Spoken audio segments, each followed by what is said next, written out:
Jangan pecah. Sebelum saksikan video selanjutnya, jangan lupa subscribe, like, comment, and share. Tekan tombol lonceng agar Anda mendapatkan notifikasi updatean video terbaru dari kami. Stay on my channel. Jangan pecah. Kembali lagi bersama dengan saya dalam channel official Yosias Barandepasa, dan kali ini saya akan sedikit mengubah konsep video kita, dan karena pertimbangan bahwa belakangan ini sering dan marak terjadi isu-isu hukum ataupun isu-isu keadilan di skala Indonesia ataupun di skala antar negara, sehingga saya memandang bahwa sebagai bagian dari warga negara ataupun sebagai bagian dari insan hukum perlu memberikan pandangan atau merespon atau memberikan semacam tanggapan. Tentunya karena saya background seorang hukum, sehingga saya akan memberikan dengan paling tidak satu atau dua dasar hukum berkaitan dengan apa yang saya tanggapi. Kali ini saya akan membahas atau menanggapi tentang tindakan persekusi yang terjadi beberapa waktu lalu, dan ini berkaitan dengan video tentang YouTuber atau oknum YouTuber yang membuat konten prank sampah di kanal YouTube-nya, dan pasca dilakukan penangkapan dan penahanan ternyata sangat disayangkan terjadi tindakan persekusi oleh tahanan-tahanan senior di dalam ruang tahanan itu, yang kemudian melakukan tindakan-tindakan di luar batas atau di luar tindakan SOP kepolisian yang seharusnya.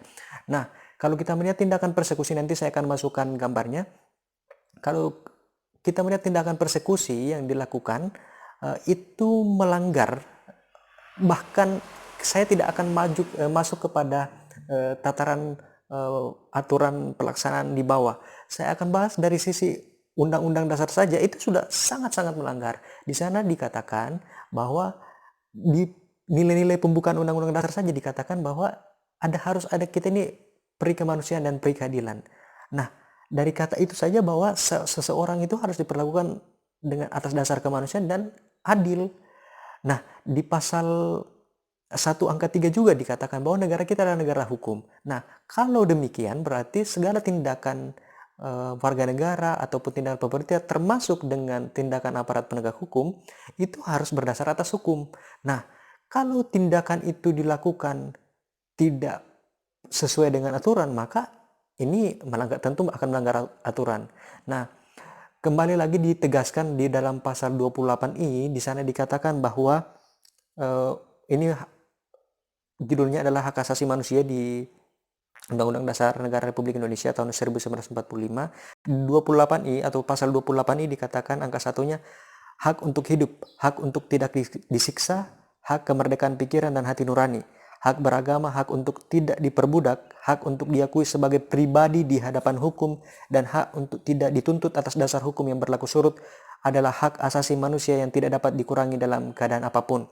Di yang keduanya, jangan lupa dikatakan bahwa setiap orang berhak bebas dari perlakuan yang bersifat diskriminatif atas dasar apapun, yang berhak mendapatkan perlindungan terhadap perlakuan yang bersifat diskriminatif itu. Jadi seseorang tidak boleh dilakukan berbeda terlepas dari apa yang sudah dilakukan. Artinya dia ini seorang tersangka yang membuat meresahkan masyarakat dan membuat konten-konten yang tidak terpuji, itu di luar itu.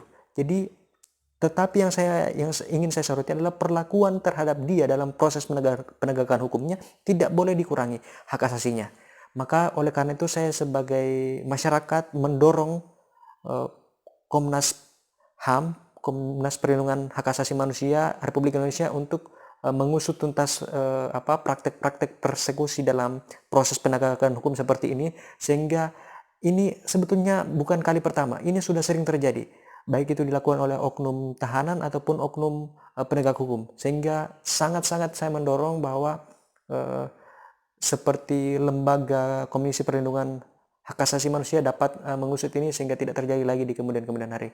Sekira itu, di dasar hukumnya jelas bahwa setiap orang harus diperlakukan sama di hadapan hukum. Tidak boleh karena dia melakukan suatu tindakan yang keji misalkan sehingga juga dia harus diberikan tindakan yang keji. Tidak seperti itu, hukum kita tidak seperti itu. Saya tidak mentolerir tindakan-tindakan pidana, tetapi saya juga tidak mentolerir tindakan-tindakan pelanggaran hak asasi manusia.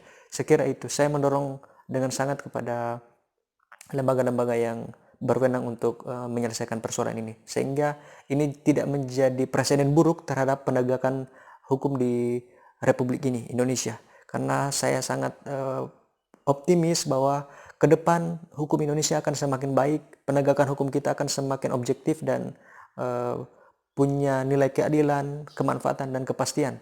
Dan itu tentunya harapan bagi setiap orang di manapun dia berada. Sekira itu, jangan pecah dan sampai jumpa.